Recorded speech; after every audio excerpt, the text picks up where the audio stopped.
Welcome to the final part of How Good is Zombie Chronicles. Today we're going to be playing in Raiding Origins. So here we are, the last map of the series. So here I start the first generator. So we finished generator 1, and I kind of got my first red screen on round 1. Don't ask how. And here I dig up a double points, which is pretty nice. But for some reason I didn't grab it, and I got a little too greedy for it, and then I died on round 3. So instantly, out of anger, I search up a guide on Origins. So I grab the shovel, I start and complete the first generator. I hit the gobblegum machine and I get in plain sight, so I don't die on round 3 again. I get the double points that I got as a reward for completing the first generator.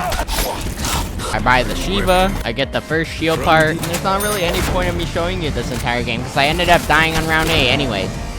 If you're wondering what that sound was, it was me hitting my desk because I was mad. So now that I've died twice, I think I can skip a little bit.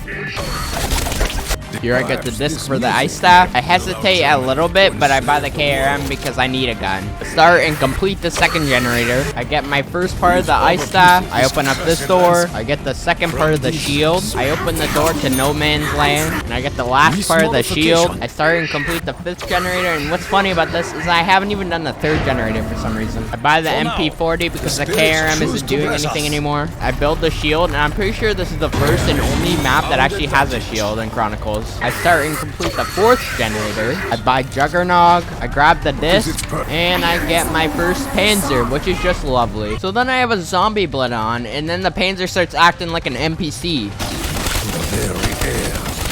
And then I nearly die right here, but luckily I had in plain sight.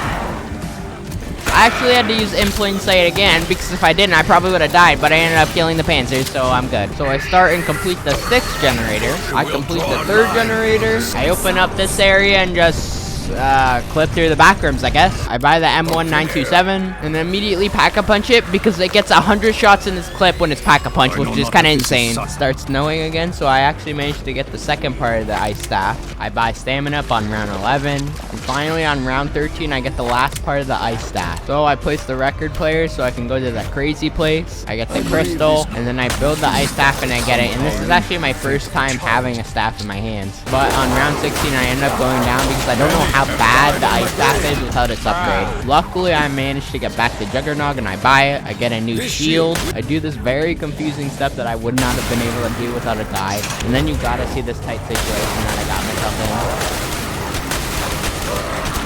Here I start the next step of upgrading my ice staff. Once I finish that, I have to go back here and get the tiles all lined up with blue so I can get an orb. Now I do the last step of the process where you just have to kill 25 zombies around the ice staff. Now I have the upgrade staff and I still somehow managed to die with it.